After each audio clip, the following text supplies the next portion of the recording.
Greetings everyone, my name is Jonathan Bailey. I am from the website Plagiarism Today, which can be found at plagiarismtoday.com, and the bottom third is evolving. That's right folks, I apologize for the lanky graphics here, but like I said, I think a few times ago, I have new software. YouTube's not my main gig, this kind of is. Please be patient with me. I have much to learn and not a lot of time to do it, and I'm doing the best I can. But on that note, I want to talk about plagiarism and attribution on YouTube again, but not about the Matthew Santoro plagiarism scandal. Yes, I am aware things are continuing to evolve there.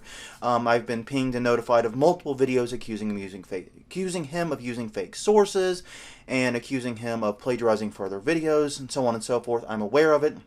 I just don't have anything to add right now. It's pretty much all variations of the theme we've discussed already, but I do today want to take time to answer a question that I've been asked a few times, but I didn't have an immediate answer for, and that is, why now?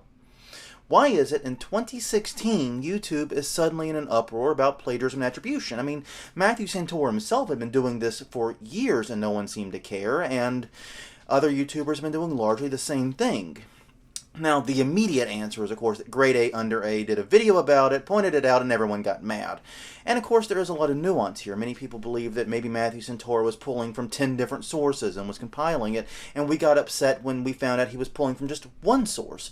But there is a lot of genuine consensus that he should have been putting sources in, with all of his videos, regardless of how many there were. I mean, it's the proper thing to do, and even going back and doing it doesn't necessarily erase the sin of not doing it to begin with. But why now? Why 2016? Is Grade A Under A that powerful?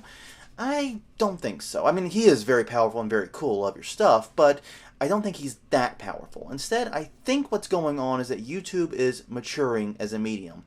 Now look, I know that sounds crazy and borderline condescending. Okay, a lot condescending, but hear me out.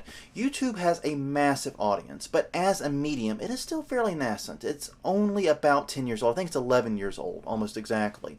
And I want to run some numbers by you to prove my point here.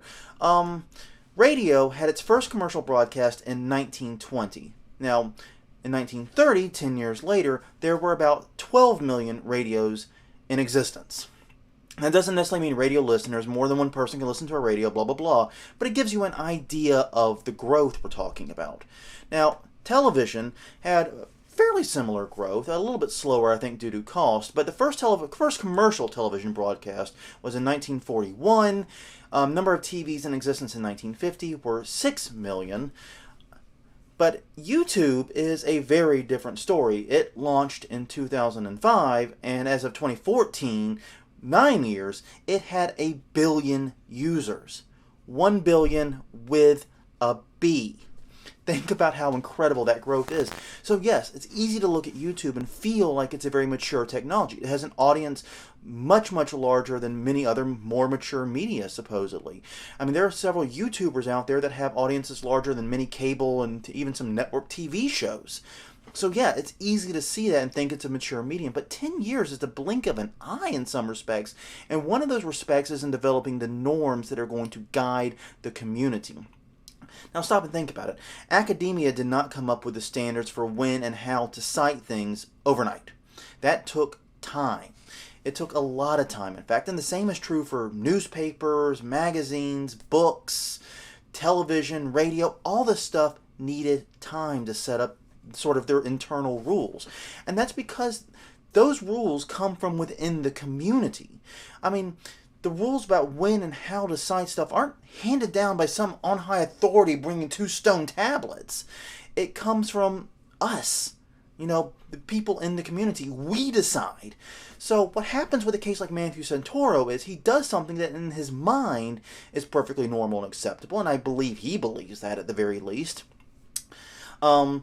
And when he gets called on it, the community sort of says, no, that's wrong, and pushes back against him. There's a line drawn.